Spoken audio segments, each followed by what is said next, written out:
Bismillahirrahmanirrahim. Assalamualaikum warahmatullahi wabarakatuh. Alhamdulillahirabbil alamin.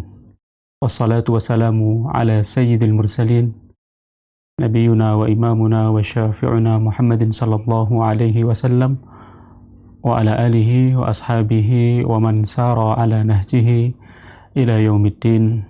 Amma ba'd.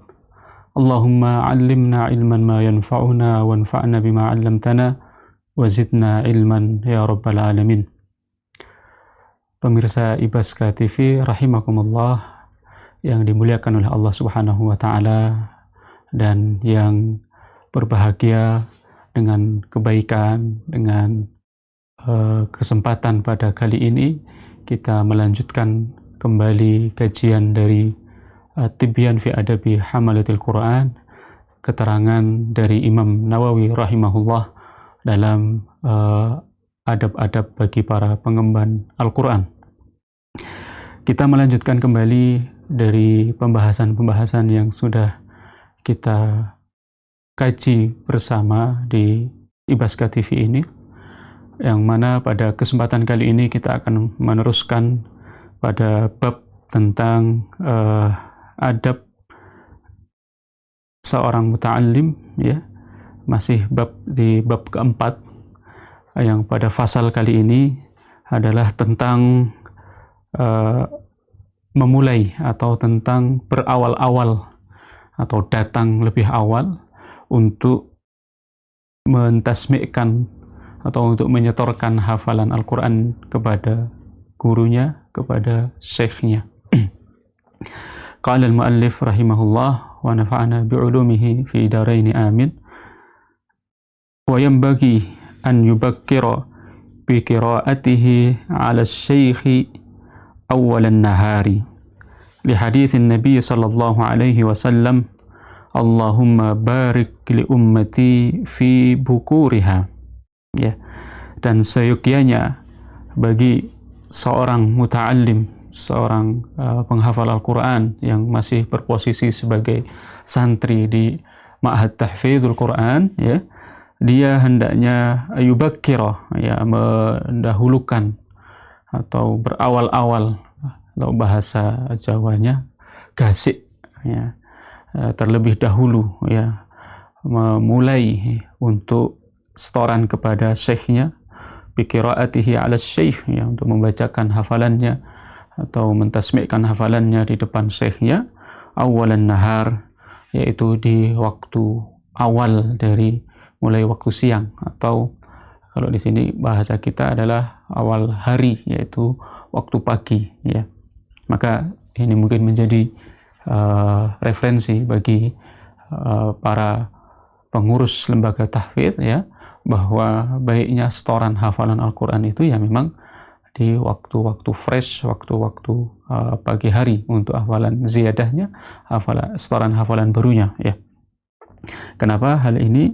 Sebagaimana yang disampaikan oleh Rasulullah di haditsin Nabi sallallahu alaihi wasallam, ada satu hadis yang disampaikan oleh beliau alaihi salatu wasalam, Allahumma barik li ummati fi bukuriha. Jadi Rasulullah mendoakan bagi umatnya agar umatnya mendapatkan keberkahan dari waktu pagi.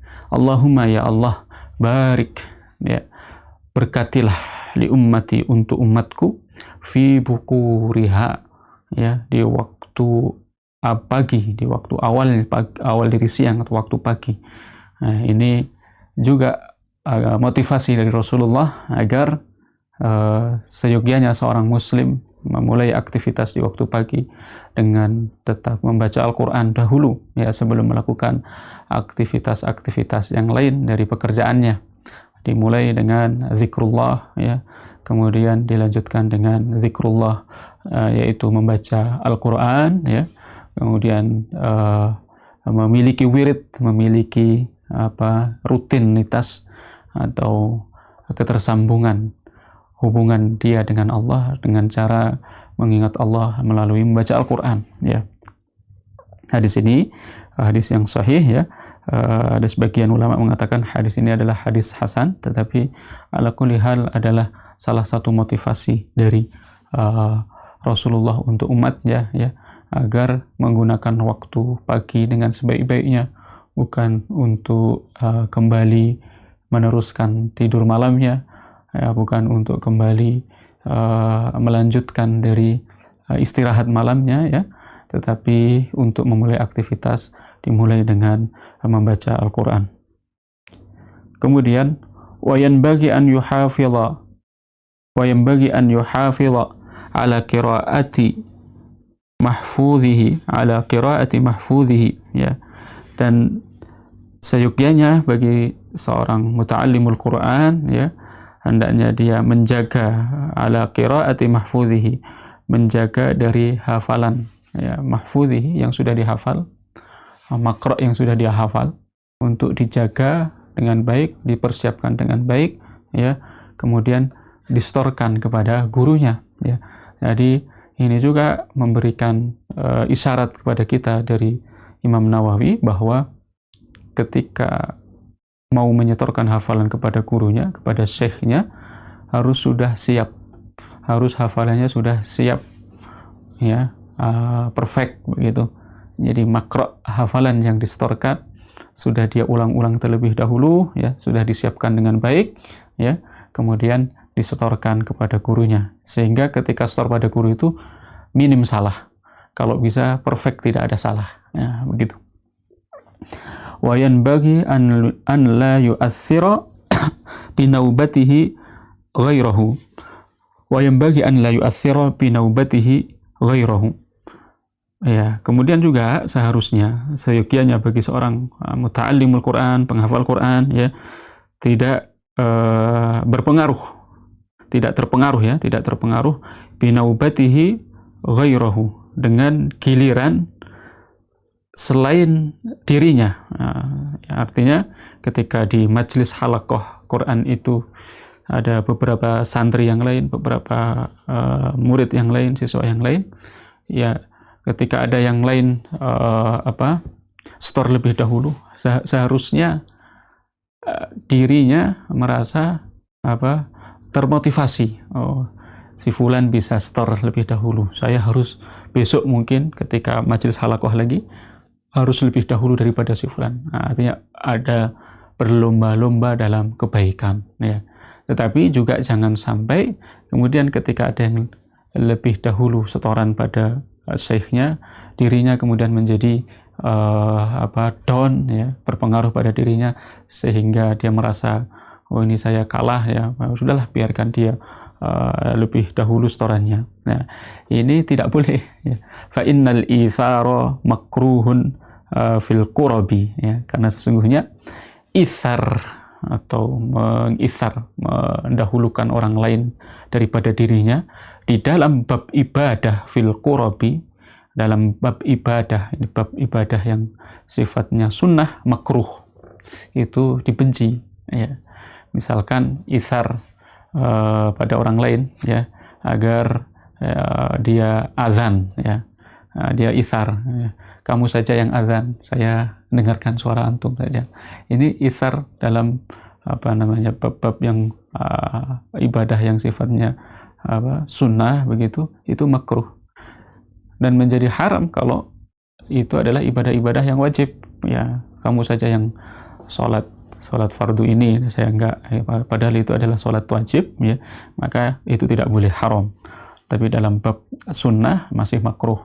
Nah, yang diperbolehkan adalah ithar pada selain keduanya, pada ibadah-ibadah yang sifatnya bukan wajib dan bukan sunnah. Nah, ini ithar di situ masih malah mustahab, disunahkan, ya.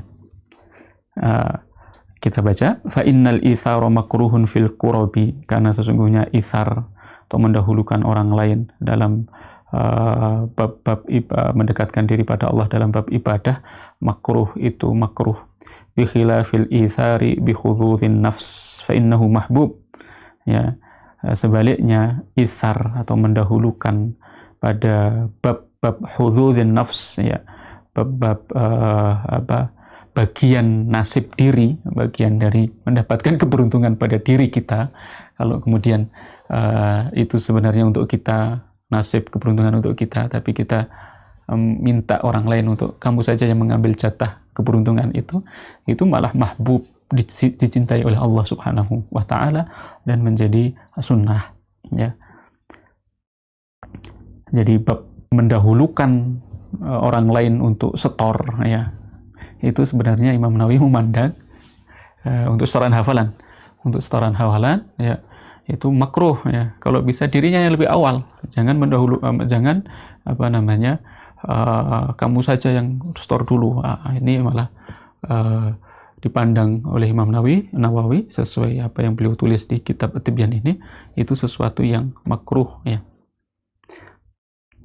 Fa in ra'a asy-syaikhal maslahata fil ithar, tetapi jika seorang guru itu memandang ada kemaslahatan dari itharnya itu, ketika meminta untuk si A maju dulu, kamu nanti sebentar, kemudian kamu harus maju dulu, yang si A ini tadi, kamu nanti dulu, diakhirkan, ya.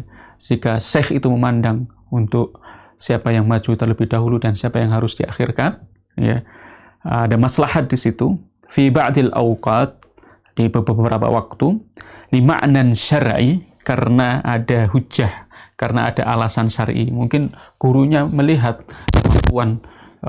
kemampuan dan kesiapan muridnya itu ketika mau setor, kalau dia didahulukan malah banyak salah. Syekhnya tidak ingin ketika setoran muridnya itu banyak salah, sehingga dia diakhirkan, ya. Dan ada yang didahulukan karena mungkin sudah siap, ya. Jadi karena makna syar'i ini dari seorang syekh, maka itu fa asyara alaihi bidzalik. Seorang syekh akan menunjuk hal itu, akan melakukan hal itu, maka kemudian ditunjuklah si murid itu, maka ini lebih tepat, lebih pas. Fa asyara alaihi bidzalik imtathala amrahu. Maka murid tersebut harus melaksanakan perintah syekhnya, ya.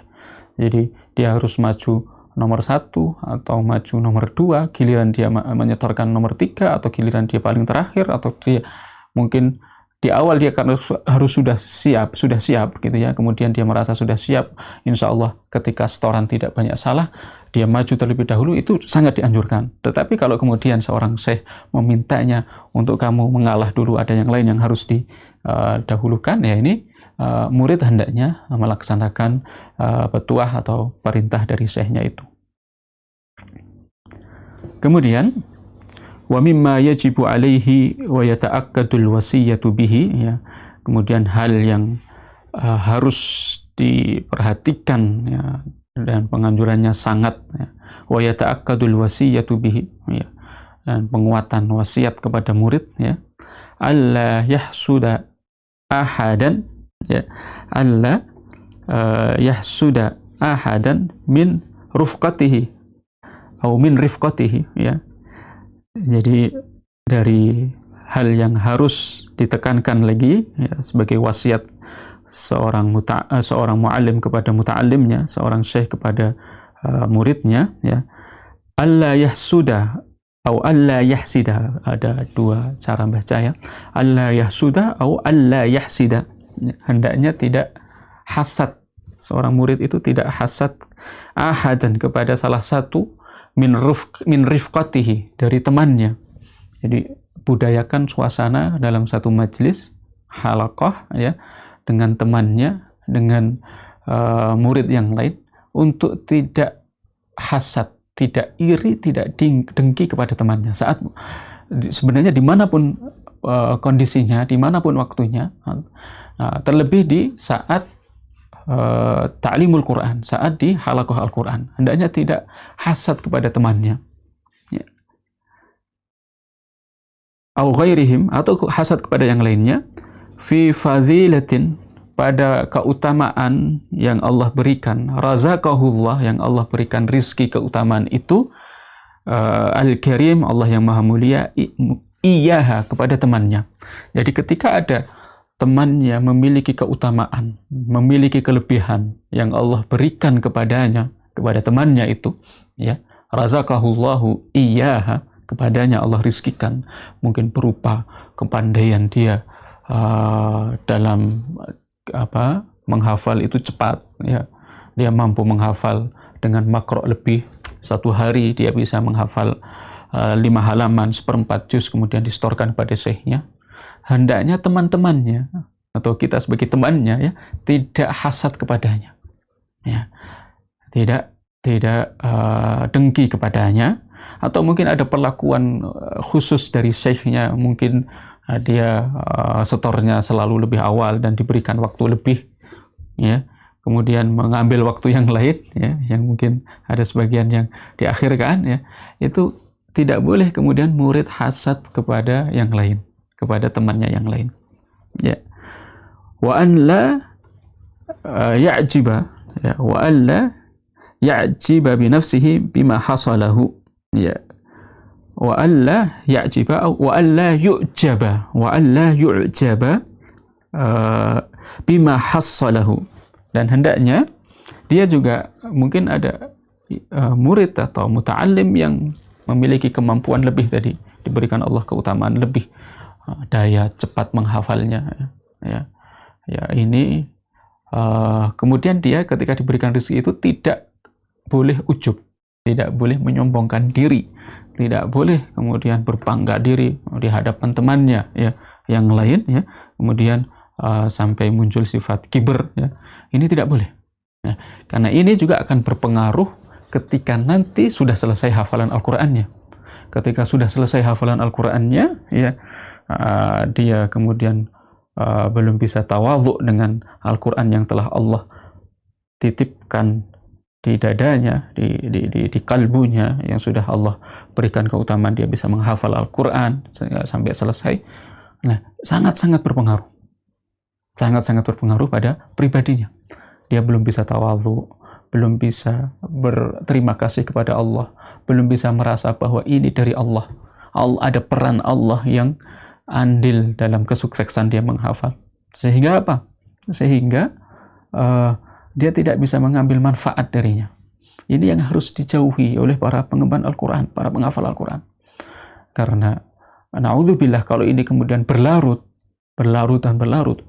rasa ujubnya ini masih kemudian dia belum bisa dia hilangkan dari dirinya, ya, meskipun Allah sudah berikan rezeki yang begitu banyak, diberikan kemudahan yang sering diberikan kemudahan, maka terkadang suatu saat ditemui, ya, kok dia hafal Al-Quran masih begini sifatnya, kok hafal Al-Quran perilakunya masih jauh dari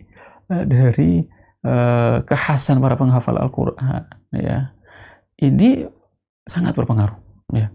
Maka di bab-bab keempat ini, ya, selalunya Imam Nawawi menyampaikan di awal, ya, pertama tentang niat menghafal Al-Quran itu apa, ya. Ya, karena kalau sudah niatnya itu bagus, insya Allah sikap-sikap ujub seperti ini, sikap yang tidak baik seperti ini, bisa dikontrol dengan baik, sehingga dia paham bahwa menghafal Quran itu ya terutama untuk tujuan yang mulia, tujuan yang luas, ya, untuk akhirat dan untuk Allah dan untuk akhirat. Nah. Kemudian alla yahsida ahadan min rifqatihi aw ghairihim fi fadilatin razaqahullahu al-karim iyyaha wa alla yu'jiba bima hassalahu wa qad qaddamna idahu hadha fi adab syekh, ya, dan sebenarnya sudah diterangkan oleh Imam Nawawi, ya, sudah dijelaskan keterangan tentang ini, penjelasan tentang ini di awal, ya, di bab tentang adab seorang guru, ya. Wa tariquhu fi nafyil ujbi, wa tariquhu fi nafyil ujbi, dan cara ini, Masya Allah, Imam Nawawi menyampaikan di fasal ini metode bagaimana supaya sikap tidak baik berupa ujub diri, ya, ujub pada dirinya ini, ya, ini bisa hilang, seorang muslim bisa terhindar dari ujub ini. Bagaimana caranya? Ini beliau sampaikan, an yudzakkira nafsahu annahu lam yahsul atau lam yuhassil lahu, ya, annahu lam yahsul, bisa dengan dua i'rab sini, ya, annahu lam yahsul atau annahu lam yuhassil, ya, ma hasala atau ma hassala, ya, bihaulihi wa quwwatihi, ya, hendaknya dia mengingatkan pada dirinya, an yudzakkira nafsahu, mengingatkan pada dirinya bahwa annahu lam yuhassil atau annahu lam yahsul, bahwa dia tidak mendapatkan nikmat bisa hafal Al-Quran itu, ma hasala, apa yang telah dia dapat, apa yang telah dia capai dari hafalan-hafalan Al-Qur'annya itu, bihaulihi wa quwwatihi, itu atas daya dan kekuatannya. Jadi ini bukan dari dirinya, bukan dari pribadinya, bukan dari dirinya sebagai manusia, bahwa mampu dia menghafal Al-Quran, itu bukan kemampuan dari dirinya saja, ya, tetapi itu semua datang dari Allah. Wa innama huwa min fadlillah, dan itu hanya dari keutamaan dari Allah Subhanahu wa Ta'ala. Ini mengajarkan kepada kita, kalau sudah sadar bahwa bisa menghafal Al-Quran itu adalah nikmat pemberian Allah, bukan atas kemampuan dia, ya, bukan karena kecepatan dia, IQ dia, ya, itu kalau dia sadar itu dari Allah, dia akan bersyukur, bukan kemudian membanggakan pada yang lain. Fala yanbaghi an yu'jiba fala yanbaghi an yu'jiba bi syai'in lam yakhtari'hu, ya, fayanbaghi an ya'jiba bi syai'in fala yanbaghi an ya'jiba bi syai'in lam yakhtari'hu, maka tidak seyogianya dia ujub atau pamer pada sesuatu yang dia tidak menciptakannya, ya, bukan ada kemampuan dia belajar pandai, pintar gitu, ya, kemudian bisa menghafal Al-Quran dengan cepat, dimudahkan dalam menghafal, itu bukan dia yang menciptakan, tetapi dia harus sadar bahwa itu adalah ciptaan Allah, ya. Bal auda'ahu Allah Ta'ala fihi, akan tetapi itu hanya titipan dari Allah Ta'ala fihi, pada dirinya, ya. Ini cara untuk menghilangkan ujub atau pamer diri, ya, membanggakan diri di hadapan orang lain atau di hadapan temannya. Ya, ini caranya agar senantiasa mengingat bahwa kepintaran, kepandaian itu adalah ciptaan Allah, bukan ciptaan dirinya. Kemudian, wa tariquhu fi nafyil hasad. Yang berikutnya, Imam Nawawi menyampaikan cara bagaimana menghilangkan kedengkian itu, bagaimana menghilangkan rasa dengki, rasa iri pada temannya. An ya'lama anna hikmatallahi ta'ala iktadhat, ya, hendaknya dia mengetahui bahwa ada hikmah Allah Ta'ala, ada hikmah dari Allah Ta'ala, iktadhat, yang sudah Allah tentukan, ja'ala hadhil fadhilah, ya, ja'ala hadhil fadhilah fi hadha, ya, ja'ala hadhil fadilati fi hadha, bahwasanya Allah Subhanahu wa Ta'ala memberikan keutamaan ini pada orang ini, pada temannya yang bernama ini, pada dia sendiri juga ada keutamaan yang telah Allah berikan pada dirinya, ya, itu sudah Allah tentukan. Ini semua merupakan hikmah, merupakan kebesaran dari Allah Subhanahu wa Ta'ala. Tentu ada hikmah yang Allah berikan, Allah tentukan ini, ya. Fayan bagi an la ya'taridha 'alaiha, maka, ya, hendaknya dia tidak menentang hal itu, tidak protes kepada Allah. Kenapa si fulan diberikan kepandaian, saya tidak? Kenapa si fulan diberikan kemudahan menghafal, sedangkan saya harus butuh ritme menghafal itu harus lama, waktunya harus lama, ya, harus diulang 2, 3, 4, 5 dan lama begitu, ya. Maka dia nggak boleh kemudian dia menentang hikmah itu pada Allah, ya. Karena apa? Allah pasti punya maksud dan tujuan, pasti Allah akan memberikan hikmah kepada dirinya juga, bahwa mungkin ada proses yang harus lama, itu pasti ada hikmahnya, ya. Wala yakrahu, dan hendaknya dia tidak benci hal itu.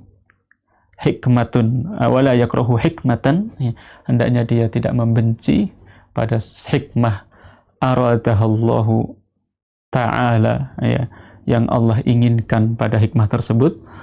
Walam yakraha, ya, dan dia tidak membencinya pada hikmah itu, ya. Jadi Allah menentukan ada yang cepat menghafal, Allah juga menentukan nasib mungkin sebagian dari santri itu, sebagian dari siswa itu agak lambat menghafalnya.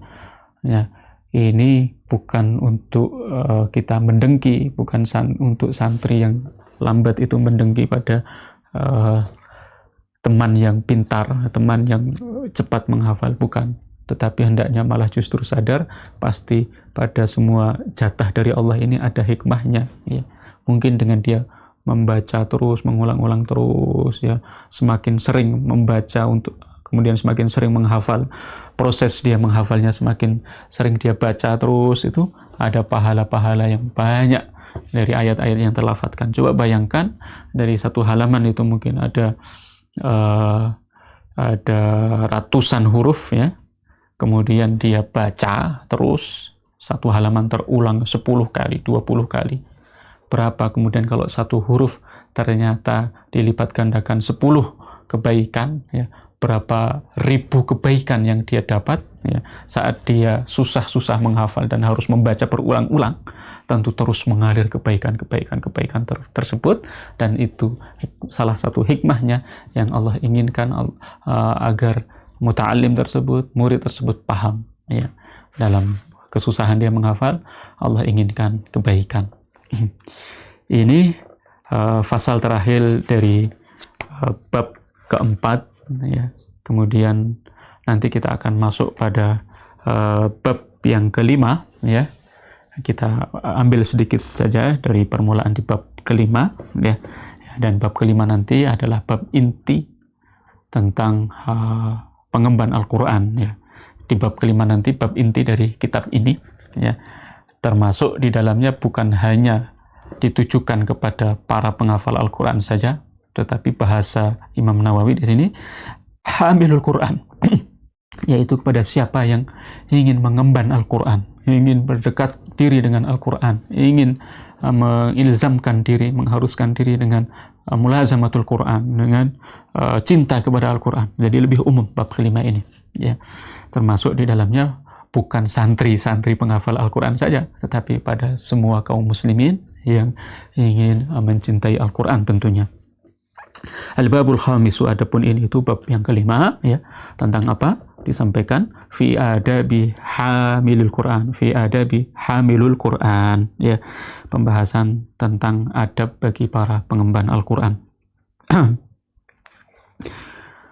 Qad taqaddama jumalun minhu fil babil ladzi qabla hadza. Ya, meskipun sudah berlalu jumalun beberapa secara global, beberapa jumlah-jumlah, ya, beberapa pembahasan fasal-fasal di bab sebelumnya, ya, dari adab-adab hamilul Quran ini, tapi di sini ditambahkan oleh muallif, ya, di antaranya adabnya apa? Wa min adabihi, dan dari adabnya adalah an yakuna ala akmalil ahwali wa akramas syama'ili, ya, an yakuna ala akmalil ahwali, ya, wa akrami asyama'ili, an yakuna ala akmalil ahwali wa akrami syama'il. Hendaknya para pengemban Al-Quran itu ketika dia membaca Al-Quran, menghafal Al-Quran, ya, pada keadaan yang sempurna, ya. Keadaan di sini maksudnya pada kondisi yang terbaik, bukan seanggere, bukan sebisanya, bukan membaca Al-Quran itu, ya, harus dilihat saya membaca di mana, di posisi apa, kondisi dia ini suci atau tidak, itu kan sampai dibahas oleh para ulama, bagaimana seyogianya seorang yang mau membaca Al-Quran, apakah dia harus sudah wudhu dulu atau tidak. Tetapi baiknya dalam kondisi yang terbaik, dalam kondisi sudah suci. Karena ketika berwudhu itu artinya apa? Terbebas dari hadas, ya, dan yang dia baca adalah sesuatu yang mulia, yaitu berupa kalam Allah yang sifatnya memang suci, ya. Sehingga dia harus tahu diri ketika membaca Al-Quran juga dalam kondisi yang terbaik. Wa akramas syama'ili, ya, pada sifat-sifat yang mulia. Wa an yarfa'a, wa an yurafi'a, atau bisa juga wa an yarfa'a, wa an yurafi'a nafsahu an kulli ma nahal Qur'anu anhu, an kulli ma nahal Qur'anu anhu ijlalan lil Qur'an, ya, hendaknya meninggikan, memuliakan dirinya, ya, an kulli ma nahal Qur'an, dari apa-apa yang dilarang oleh dari apa-apa yang dilarang oleh Al-Qur'an. Ya, jadi dirinya harus tinggi, harus jauh dari hal-hal itu, dari hal-hal yang diharamkan oleh Al-Qur'an, ya. Misalkan di Al-Qur'an ada mengharamkan untuk ghibah, mengharamkan untuk berlaku tidak baik pada kedua orang tua, ya. Ada di Al-Qur'an ada larangan untuk tidak mencuri, di Al-Qur'an ada larangan untuk mendekati perbuatan zina. Nah, sebaiknya para pengemban Al-Qur'an, ya, memiliki sifat-sifat itu, sifat-sifat menjauhi dari larangan-larangan itu, ya. Untuk dirinya menjadi mulia di sisi Allah, dirinya jauh dari hal-hal yang diharamkan oleh Allah. Ijlalan lil Qur'an, sebagai bentuk mentakzimkan, mengijlalkan, menghormati Al-Qur'an. Ya. Jadi tidak sepantasnya para pengemban Al-Qur'an ketika dia menghafal, mengaku dirinya ingin mencintai Al-Qur'an, tapi masih melakukan hal-hal yang diharamkan oleh Allah Subhanahu wa taala. Ya. Wa an yakuna masunan an dani'il iktisab, wa an yakuna masunan an dani'il iktisab, dan hendaknya juga terjaga dirinya dari dani'il iktisab, ya, pekerjaan-pekerjaan yang remeh, pekerjaan-pekerjaan yang hina, ya, ini untuk memuliakan diri, ya, karena dia akan menghafal Al-Qur'an, ya, sebaiknya tidak melakukan hal-hal yang hina, ya.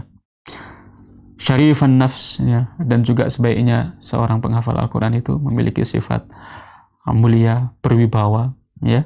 Syarifan nafs, berjiwa mulia, yang berwibawa, begitu, ya.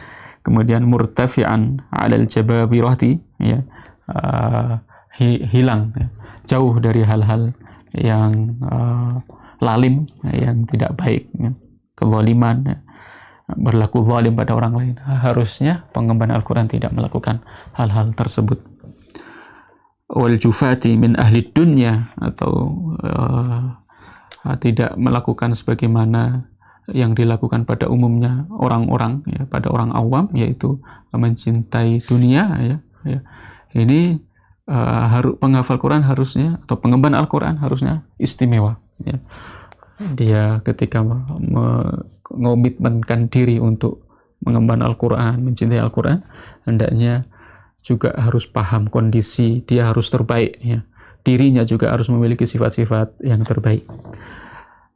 Pemirsa IPASKA TV rahimakumullah, ya, insya Allah kita akan lanjutkan pada bab yang kelima ini di pertemuan berikutnya, dan biidznillah ta'ala kita akan lanjutkan pembahasan tentang adab-adab hamilul Quran ini, ya. Untuk kali ini saya cukupkan sekian, mudah-mudahan memberikan manfaat, memberikan renungan bagi saya pribadi dan pemirsa IPASKA TV rahimakumullah sekalian. Jadi sebelum saya tutup dengan salam, saya ingin menyampaikan poin-poin pada kajian kali ini, ya. Pertama, yaitu hendaknya penghafal Al-Quran itu memiliki